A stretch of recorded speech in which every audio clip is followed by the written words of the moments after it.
तवाइफ, ये लफ्ज़ सुना होगा जी। नाचने वाली को कहते हैं प्रोफेशनल खवातीन जो नाच गाना तमाशा करती हैं, महफिल सजाती हैं। पुराने दौर में जी स्पेशल एरियाज होते थे, जैसे लाहौर में हीरा मंडी, इस बाजार में रात को जो है कोठों पे ये तवाइफें बैठ जाती थी और महफिलें सजाती थी।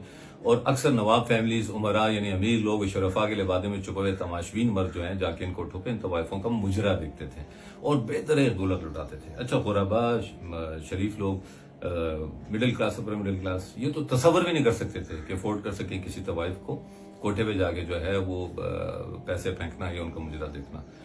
इस लफ्ज को ही गाली समझा जाता था। बहुत मायूब प्रोफेशन था ये जी। किसी फैमिली में अगर पता लग जाता था कि जी फलाना जो है वो जाता है और ये तवाइफों के कोठे पे, शोर शराबा मच जाता था। और पुराने दौर में शादियों में मर्दों का अरेंजमेंट अलग होता था, खवातीन का अलग होता था। कोई नाच गाने का कॉन्सेप्ट नहीं था, लेकिन ऐसा ऐसा शुरू हुआ थोड़ा एंजॉय करने के लिए जनान खाने में, यानी लेडीज में लड़कियां बच्चियां नाचती थी, लेकिन कोई मर्द पर भी नहीं मार सकता था अंदर।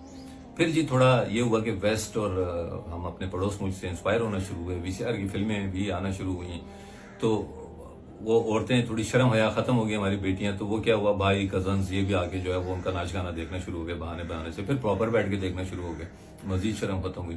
अच्छा, फिर मर्दों में भी शुरू हो गया ट्रेंड जी, वो मर्द हजरात फैमिली के जो दीन से दूर हो चले थे और शराब व शबाब के शौकीन थे, तो रात को जब बुजुर्ग हजरात सो जाते थे तो उन्होंने एक अलग अरेंजमेंट किया होता था, शामियाना लगा के। पहले तो खुद नाचते थे, फिर खुसरे आ गए, प्रोफेशनल नाचना शुरू हो गया और इवेंचुअली ये कोठे से तवाइफ उतर के ये भी आके महफिलों में वो उसने जो है एंटरटेन करना शुरू कर दिया और पैसे लुटाना शुरू कर दिया। और फिर मजीद हम एडवांस हो गए जी, मजीद एडवांस हो गए। दीवार गिर गई, मर्दों औरतों का जो है वो अरेंजमेंट इकट्ठे हो गया।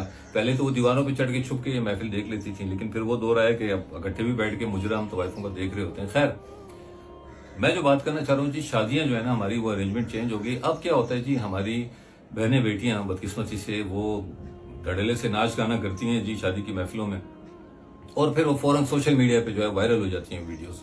ठीक है जी, बल्कि एक बाप बेटी रिसेंटली बड़ा उनका वो चर्चा हुआ जी, वीडियो उनकी वायरल हुई, बाप बेटी नाच रहे हैं और हम वाह वाह कर रहे हैं पूरी कौम। और अब क्या हुआ जी, हमने काम आसान कर दिया। वो तवाइफ तो छोड़ दें जी, हमने अपनी बेटियां जो हैं तो वो नाच रही हैं और वो किसान, ठेले वाला, जिसको देख ले रिक्शे वाला, मतलब जो अफोर्ड भी नहीं कर सकता, फ्री में मुजरा जी, मुजरा ही है। देखें, ये ना कहें कि उनका नाचना वो जो है मुजरा है और हमारा नाचना डिस्को है, डांस है, ये नहीं है।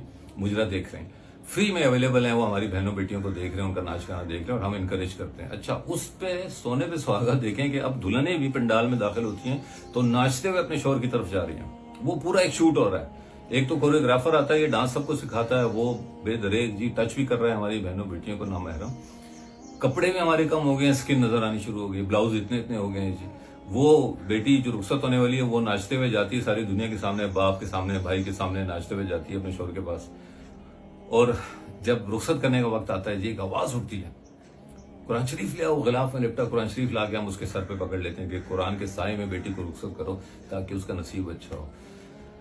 बहन भाइयों, ये साया नहीं है कुरान का। अगर आप अपनी बेटी को कुरान के साए में रुखसत करना चाहते हैं तो उसको बचपन से कुरान की तालीम दें, 7 साल से तजवीद शुरू कराएं, 10 साल से लाजिम उसको तर्जुमा सिखाएं। ये कुरान, ये किताब, ये हमें डरा के गिलाफ में रखवा के दूर, जिससे हमें साजिश के तौर पे कर दिया गया, इसको बचपन से खोलें, पढ़ाएं उनको।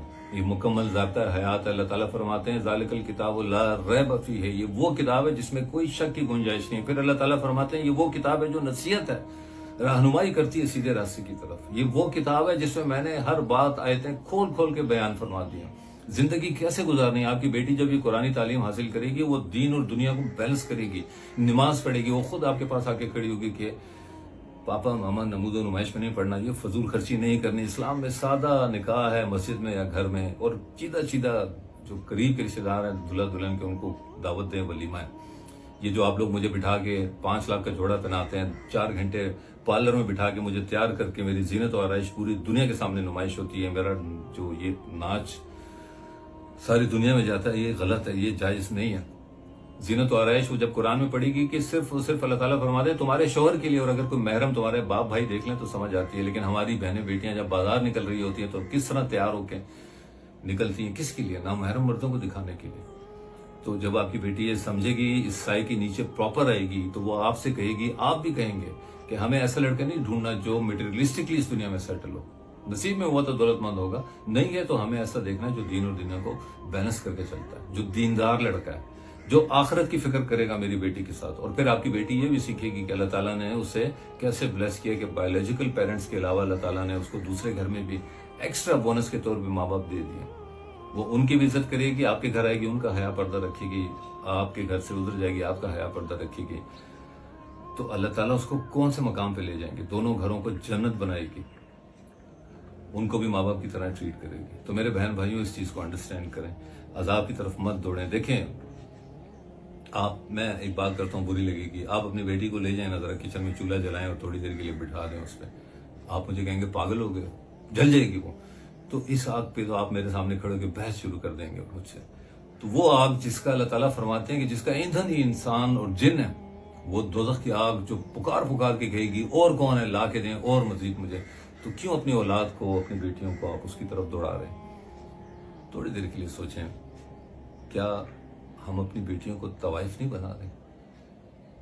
कुरान के असली साए के नीचे लेके आए अपनी औलाद को। अब भी वक्त है मेरे बहन भाइयों, मुश्किल है, मैं जानता हूँ आज के दौर में हम इस चक्रों में पड़ेंगे, लोग क्या कहेंगे, कुछ नहीं कहेंगे, लोग कहने के काबिल भी नहीं होंगे, ना हमारे बहन भाई माँ बाप दोस्त।